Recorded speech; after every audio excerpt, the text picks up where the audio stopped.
Hello दोस्तों, कैसे हैं आप सब। उम्मीद करता हूं अच्छे होंगे। और आज हम आपके लिए लेके आए हैं यांत्रिक सीरीज के अंतर्गत कुछ महत्वपूर्ण प्रश्न जो कि लगातार एग्जाम्स में पूछे जा रहे हैं। वो चाहे एसएससी का एग्जाम हो या स्टेट लेवल का कोई एग्जाम हो, सभी एग्जाम्स में क्वेश्चन बहुत ही तेजी से आ रहे हैं। सो आप इनको ध्यान से पढ़िएगा। हम शुरू कर रहे हैं अपनी सीरीज। हमारा पहला क्वेश्चन है, एक व्यक्ति एक संवेदनशील तराजू पर खड़ा है। यदि वह गहरी सांस अंदर लेता है तो तराजू की रीडिंग में क्या इफेक्ट पड़ेगा। तो बढ़ेगी, घटेगी, रीडिंग पर कोई प्रभाव नहीं पड़ेगा। वह बढ़ेगी या घटेगी ये वायुमंडलीय दाब पर निर्भर करेगा। तो इसका हमारा जो सही जवाब है वो है बढ़ेगी। अगर हम सांस अंदर खींचते हैं तो जो वायु जाती है उसका भी कुछ ना कुछ वजन होता है। इस कारण हमारा जो वजन है वो अगर तराजू पे हम खड़े होते हैं तो उस पर हमारा वजन बढ़ा हुआ दिखाई देगा। तो अगर हम देखते हैं, अगर हम 1 लीटर वायु अंदर लेंगे, 1 लीटर वायु अगर हम अंदर लेते हैं तो लगभग 1.225 ग्राम इतना हमारा वजन बढ़ जाता है। ठीक है। तो लेकिन जो घनत्व है उसमें कमी होती है। ठीक है, घनत्व में कमी दर्ज की जाएगी। आगे चलते हैं हम अपने अगले क्वेश्चन पे। पदार्थ के संवेग और वेग के अनुपात से कौन सी भौतिक राशि प्राप्त की जाती है। हमारे पास 4 ऑप्शन है, वेग, त्वरण, द्रव्यमान, बल। हम इसको सॉल्व कर लेते हैं। कैसे निकलेगा पदार्थ का संवेग। तो हम पहले संवेग का फॉर्मूला हमारा क्या होता है, संवेग इक्वल टू द्रव्यमान इंटू वेग। ठीक, हमें क्या करना है, संवेग ये है और इस वेग को यहाँ पे मल्टीप्लाई में इसको इस तरह डिवाइड में ले आते हैं और यहाँ पे हमारा द्रव्यमान बचता है। ठीक, तो हमसे यही तो पूछ रहा है, संवेग और वेग का अनुपात। तो आंसर हमारा आ जाएगा द्रव्यमान। हमारा सही आंसर है वो है सी, द्रव्यमान। हम नेक्स्ट क्वेश्चन पे चलेंगे। एक ट्रक, एक कार और एक मोटरसाइकिल की गतिज ऊर्जाएं समान हैं। यदि समान अवरोधक बल लगाएं और वे क्रमशः एक्स, वाई और जेड दूरी पर रुकें तो हमारे पास 4 ऑप्शन है, एक्स बड़ा, वाई बड़ा, जेड, एक्स छोटा, वाई छोटा, जेड, एक्स बराबर, वाई बराबर, जेड, या फिर एक्स बराबर 2y बराबर 4z। हम इसको भी एक प्रैक्टिकली भाषा में समझ लेते हैं कि अगर हमारी गतिज ऊर्जाएं समान हैं, गतिज ऊर्जाएं समान है, वो फिर चाहे ट्रक हो, कार हो या मोटरसाइकिल हो, और उनको हम समान अवरोधक बल से अगर रोक रहे हैं तो वो समान दूरी पर ही रुकेगी। ठीक है, हमारी जो गतिज ऊर्जा अगर समान है, गतिज ऊर्जा हमारी अगर समान है यहाँ पे, तो वो हमारी जो वस्तुएं हैं वो एक ही दूरी पर रुकेंगी अगर हम उन्हें समान बल से रोक रहे हैं तो। ठीक है, आगे चलते हैं। वॉशिंग मशीन का कार्य सिद्धांत है अपकेंद्रण, अपोहन, उत्क्रम, परासरण या विसरण। तो हमारे पास 4 ऑप्शन में हमारा एक जो ऑप्शन सही है वो है अपकेंद्रण। जो वॉशिंग मशीन होता है वो अपकेंद्रण पे कार्य करती है। अपकेंद्रण जो होता है वो जो अभिकेंद्र बल होता है उसका जस्ट अपोजिट होता है। ये जो है अभिकेंद्र बल का अपोजिट होता है। अभिकेंद्र बल में जो बल है हमारा उस जो वो अंदर की दिशा में कार्य करता है और अपकेंद्रण में बाहर की दिशा में कार्य करता है। तो हम अगले क्वेश्चन पे अब चलेंगे अपने। दो समान द्रव्यमान की वस्तुओं की गतिज ऊर्जाओं का अनुपात 4:9 है, तो उनके वेगों का अनुपात बताइए। तो सबसे पहले हम समझ लेते हैं कि गतिज ऊर्जा होती क्या है। हम इसको काइनेटिक एनर्जी भी बोलते हैं, इसलिए हम इसको शॉर्ट फॉर्म में लिख लेते हैं के ई। के इक्वल टू हाफ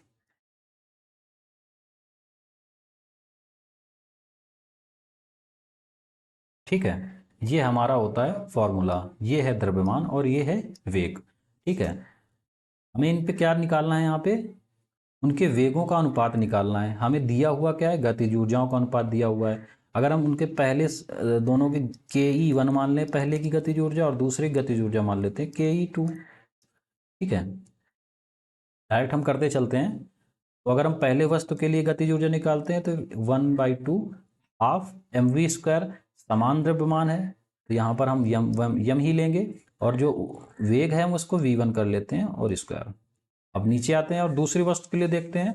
हाफ, इसका दोनों का द्रव्यमान समान है तो इसको भी हम यम लिखेंगे और इसमें हम वेग इसको v2 कर देते हैं और इसको आगे और बढ़ते हैं।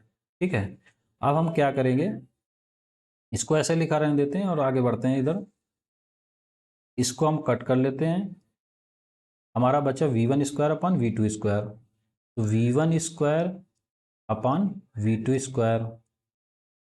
लेकिन जो इसका जो हमारा अनुपात दिया हुआ था वो दिया हुआ है 4:9, वो उसके अनुपात में लिख लेते हैं बराबर में। ठीक है, अब हम क्या करेंगे, जब यहाँ पे स्क्वायर है तो इधर अब जाएगा तो अंडर रूट में जाएगा, तो v1/v2 हमारा क्या निकल के आएगा, वो आ जाएगा 2/3। तो हमारा जो 2:3 आंसर है वो सही हो गया। अब हम नेक्स्ट क्वेश्चन पे चलेंगे। किसी बल्लेबाज द्वारा क्रिकेट की गेंद को मारने पर गेंद समतल जमीन पर लुढ़कती है। कुछ दूर जाने के पश्चात गेंद रुक जाती है। गेंद रुकने के लिए धीमी होती है क्योंकि, हमारे पास 4 ऑप्शन है। बल्लेबाज ने गेंद को पर्याप्त प्रयास से हिट नहीं किया, वेग गेंद पर लगाए गए बल के समानुपाती है, गेंद पर गति की दिशा के विपरीत एक बल कार्य कर रहा है, गेंद पर कोई असंतुलित बल कार्यरत नहीं है, अतः गेंद विरामावस्था में आने के लिए प्रयासरत है। ठीक है, तो इसका जो हमारा सही जवाब है वो है सी, गेंद पर गति की दिशा के विपरीत एक बल कार्य कर रहा है। वो कौन सा बल है, वो हमारा बल है घर्षण बल। ठीक है, जब गेंद जो है जमीन पे लुढ़कती है तो जमीन और गेंद के बीच में घर्षण बल कार्य करता है जिससे गेंद रुक जाती है। ठीक है, अब हम नेक्स्ट क्वेश्चन पे चलेंगे। मथने के पश्चात क्रीम का दूध से पृथक हो जाने का कारण है गुरुत्वाकर्षण बल, ससंजक बल, अपकेंद्रीय बल, उपर्युक्त में कोई नहीं। तो इसका सही आंसर है अपकेंद्रीय बल, ये ऊपर हम पढ़ चुके हैं। तेल से अंशतः भरा हुआ टैंक तेल का एक टैंकर है, वो समतल पर आगे की ओर एक समान त्वरण से जा रहा है। तेल का मुक्त पृष्ठ, जो उसका पृष्ठ है तेल का, उसके बारे में बताना है कि वो क्षैतिज बना रहेगा। क्षैतिज से इस प्रकार आनत होगा कि पिछले सिरे पर कम गहराई होगी, क्षैतिज से इस प्रकार आनत होगा कि पिछले सिरे पर अधिक गहराई होगी, या परवलयी वक्र आकार का होगा। हम जान लेते हैं, जैसे अगर हमारा ये कोई टैंकर है, ये अगर जा रहा है, ठीक है, अगर इसमें तेल ऐसे भरा हुआ था नॉर्मली, और अगर वो वेग से चलता है जाता है तो तेल का जो पृष्ठ है वो कुछ इस टाइप का हो जाएगा। पीछे की साइड तेल ज़्यादा हो जाएगा और आगे की साइड थोड़ा कम होगा।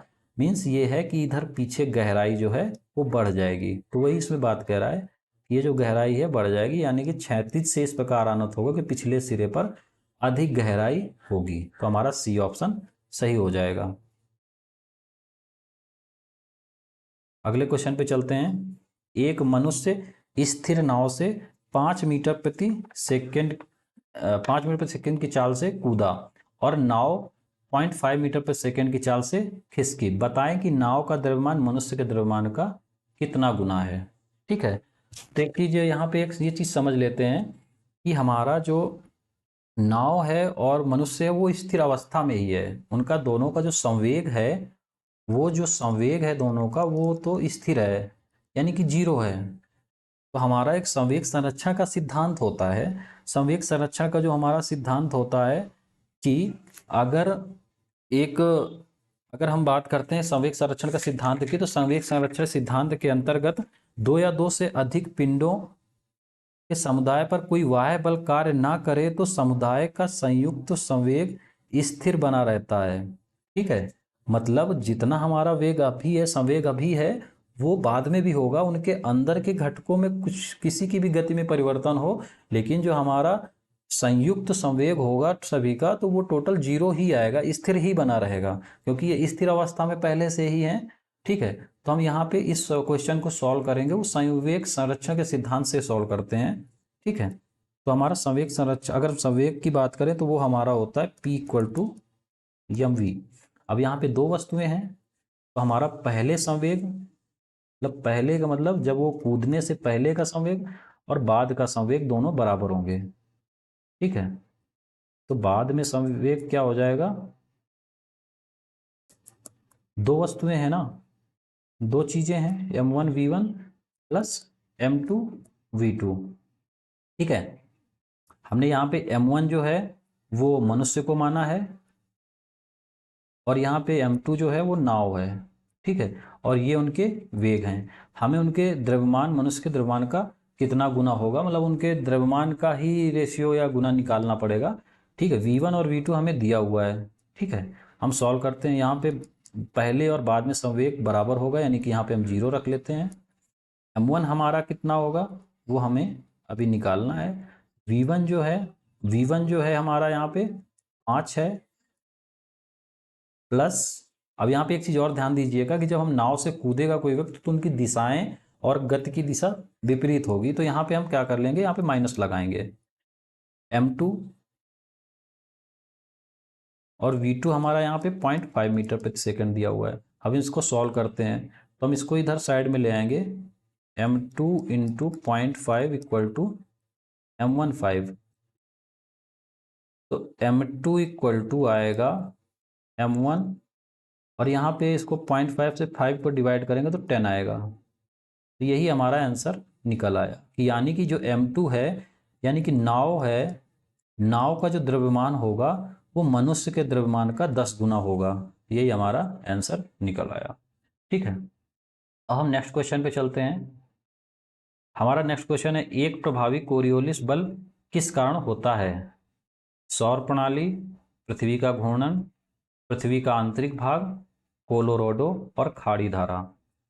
किस प्रभाव के कारण कोरियोलिस बल होता है? वो होता है पृथ्वी के घूर्णन के कारण। पृथ्वी के घूर्णन के कारण ही कोरियोलिस बल होता है, और ये जो ध्रुवों पर सबसे अधिक होता है। ठीक है, ये चीज ध्यान रखना है। आगे चलते हैं। एक ट्रेन जैसे ही चलना प्रारंभ करती है उसमें बैठे हुए यात्री का सिर पीछे की ओर झुक जाता है। ये किस कारण होता है? क्योंकि वो लोग सभी पहले बैठे हुए थे। ठीक है, तो किस कारण होगा? ऑप्शन देख लो, स्थिरता का जड़त्व, गति का जड़त्व, जड़त्वाघूर्ण, द्रव्यमान का संरक्षण। तो वो होगा स्थिरता का जड़त्व। ठीक, अगर वो गति में होते और अचानक से रुकते तो उसमें होता गति का जड़त्व। ठीक, नेक्स्ट क्वेश्चन पे चलते हैं। भरी गाड़ी को चलाने में उसे चलायमान रखने के लिए आवश्यक ताकत की अपेक्षा अधिक ताकत से धक्का देना पड़ता है। ठीक है, तो किसी चलायमान वस्तु का भार कम होता है, प्रारंभ में पहिए फिसलने लगते हैं, एक बार गाड़ी चलने पड़ने के बाद घर्षण कम होता है, अभ्यास से निपुणता प्राप्त होती है। तो इसका हमारा सही आंसर है वो सी है। अगर कोई भरी गाड़ी खड़ी है तो अगर हम उसको शुरू करना है, चलाना शुरू करना है, तो उसको अधिक ताकत की आवश्यकता होती है। लेकिन अगर एक बार वो चल जाती है तो उसमें उतना ताकत नहीं लगाना पड़ता, क्योंकि घर्षण कम हो जाता है। ठीक है, अब हम नेक्स्ट क्वेश्चन पे चलेंगे।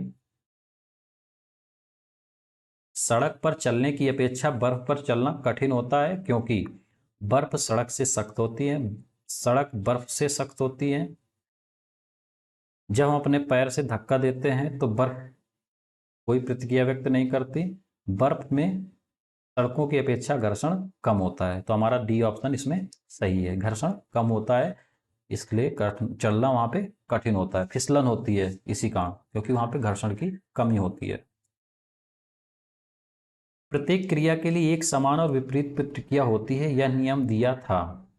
हमारे पास 4 ऑप्शन है, न्यूटन ने, अल्बर्ट आइंस्टीन ने, बोहर ने, कूलाम ने। तो इस सही आंसर है इसका न्यूटन ने। ठीक है, ये न्यूटन का तीसरा नियम था। ये जो है तीसरा नियम है, प्रत्येक क्रिया के लिए एक समान प्रतिक्रिया, विपरीत प्रतिक्रिया। ये न्यूटन का तीसरा नियम है। अगर हम बात करते हैं इसका पहला नियम क्या था? पहला नियम है जड़त्व का नियम। मतलब अगर कोई वस्तु किसी एक गति अवस्था में तो गति में ही रहना चाहेगी और दूसरे गति में अपने परिवर्तन का विरोध करती है। अगर वो स्थिर अवस्था में है तो स्थिर ही रहना चाहेगी। ठीक है, वो होता है जड़त्व का नियम। अगर हम दूसरा नियम बात करें इसकी, दूसरा नियम होता है F equal to m a. यहाँ पे m जो है वो द्रव्यमान है और a जो है त्वरण है और F जो है वो बल है। बल जो है द्रव्यमान और त्वरण के गुणनफल के बराबर होता है। ये हमारा दूसरा इसका नियम था। ठीक है, अब हम नेक्स्ट क्वेश्चन पे चलते हैं। साधारण यंत्र किसी व्यक्ति की सहायता करता है कम काम करने में, कम बल का प्रयोग करके भी उतनी ही मात्रा में काम करने में, उतनी ही कम मात्रा में काम धीरे धीरे करने में, उतनी ही मात्रा में कम अधिक तेजी से करने में। ठीक है, तो यहाँ पे मात्रा में काम नहीं है, यहाँ पे कम नहीं है, यहाँ पे काम है। ठीक है, उतना ही काम, यहाँ पर भी काम है, वो मिसप्रिंट हुआ है, काम सभी जगह कर लीजिएगा आप लोग। ठीक है, तो यहाँ पे कम, ये ठीक है, ये यहाँ पे कम ही होगा। ठीक है, ये जो है कम बल का प्रयोग करके भी उतनी ही मात्रा में काम करने में, यही हमारा ऑप्शन सही है। कम बल लगा के भी उतनी ही मात्रा में काम करने में साधारण यंत्र का प्रयोग किया जाता है। ठीक है, नेक्स्ट क्वेश्चन पे चलते हैं। निम्नलिखित में कौन सी सदिश राशि नहीं है? सदिश राशियां होती क्या हैं? सदिश राशियां वो होती हैं जिन्हें व्यक्त करने के लिए परिमाण एवं दिशा दोनों की आवश्यकता होती है। ठीक है, इसके विपरीत अगर अदिश की बात करें तो अदिश में क्या है, दिशा की आवश्यकता नहीं होती है, केवल परिमाण की आवश्यकता होती है। तो हमारी जो विस्थापन है ये भी एक सदिश राशि है, वेग जो है ये भी एक सदिश राशि है, बल भी एक सदिश राशि है, आयतन जो होता है वो हाँ एक अदिश राशि है। ठीक है, आयतन हो गया, चाल हो गया, ये सभी अदिश राशियां हैं। विस्थापन, वेग, बल, त्वरण, त्वरण भी हमारी एक सदिश राशि है।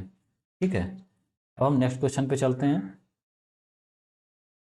यदि किसी घन के आयतन और पृष्ठ क्षेत्रफल को निरूपित करने वाली संख्याएं समान हो तो उस घन के किनारे की लंबाई माप होगी। तो इसलिए आपको इस क्वेश्चन को सॉल्व करने के लिए आपको क्या है कि घन पता होना चाहिए कि घन होता क्या है। ठीक है, घन एक वो आकृति है जिसमें उसकी लंबाई, चौड़ाई, ऊंचाई सभी की माप बराबर होती है। वो कुछ इस प्रकार दिखता है। ठीक है, इसकी लंबाई, चौड़ाई, ऊंचाई सभी बराबर होती हैं। ठीक है, तो हमने अगर मान लिया इसकी लंबाई, चौड़ाई, ऊंचाई सभी एल मान लिया हमने। ठीक, तो इसकी जो भुजा मान ली हमने वो एल मान ली। ठीक, अब इसमें हम बात करते हैं कि इसका घन का आयतन और पृष्ठ क्षेत्रफल क्या होता है। इसका जो आयतन होता है वो होता है भुजा क्यूब। ठीक है, और पृष्ठ क्षेत्रफल क्या होता है, क्योंकि इसमें 6 पृष्ठ होते हैं और एक पृष्ठ का क्षेत्रफल, एक वर्गाकार, यहाँ पे पृष्ठ जो है वो एक वर्गाकार है और 6 वर्गाकार पृष्ठ हैं, यानी कि 6 इंटू भुजा स्क्वायर, क्योंकि वर्ग का क्षेत्रफल ये, तो हमारा पृष्ठ क्षेत्रफल इतना है और ये दोनों आपस में बराबर हैं। ठीक है, इसमें हम सॉल्व करेंगे। हमने यल माना है तो आयतन जो है हमारा वो एल क्यूब हो जाएगा। ठीक है, और हमारा जो क्षेत्रफल है वो 6 इंटू यल स्क्वायर हो जाएगा। तो इसको हम ऐसे कट कर लेंगे, यल स्क्वायर से यहाँ पे इसकी घात कैंसिल हो जाएगी, तो यल इक्वल टू 6 आ जाएगा। हमारा डी ऑप्शन सही होगा। ठीक है, नेक्स्ट क्वेश्चन पे चलते हैं। साइकिल और कारों में बॉल बेयरिंग का प्रयोग होता है। हमारे पास 4 ऑप्शन हैं। पहिया और धुरी के बीच संस्पर्श वास्तविक क्षेत्र बढ़ जाता है, पहिया और धुरी के बीच संस्पर्श का प्रभावी क्षेत्र बढ़ जाता है, पहिया और धुरी के बीच संस्पर्श का प्रभावी क्षेत्र घट जाता है। उपरोक्त में से कोई नहीं। जो इसका सही आंसर है वो है सी, पहिया और धुरी के बीच संस्पर्श का प्रभावी क्षेत्र घट जाता है। इसलिए जो क्या है कि हम कम बल लगा के आसानी से दूर तक जा सकते हैं। ठीक है, वायु शक्ति में ऊर्जा का कौन सा रूप विद्युत ऊर्जा में परिवर्तित होता है? वायु शक्ति में ऊर्जा का कौन सा रूप विद्युत ऊर्जा में प्रयुक्त होता है? तो गतिज ऊर्जा, ये हमारा आंसर सही है। ठीक, क्योंकि सीधी सी बात है, बहुत आसान सा क्वेश्चन है। ठीक है, आगे चलते हैं। ऊर्जा संरक्षण का ऊर्जा संरक्षण का आशय है ऊर्जा का सृजन और विनाश होता है, ऊर्जा का सृजन हो सकता है, ऊर्जा का सृजन नहीं हो सकता परंतु विनाश हो सकता है, ऊर्जा का ना तो सृजन हो सकता है और ना ही विनाश। तो इसका जो हमारा सही ऑप्शन है वो है डी, ऊर्जा का ना तो सृजन हो सकता है और ना ही विनाश। सो आपको कैसा लगा हमारा ये चैप्टर, और आशा करता हूँ अच्छा लगा होगा। अगर कोई इसमें त्रुटि हुई है तो उसके विषय में आप ज़रूर बताएं, कमेंट पर आप अपनी राय दे सकते हैं। बहुत बहुत धन्यवाद।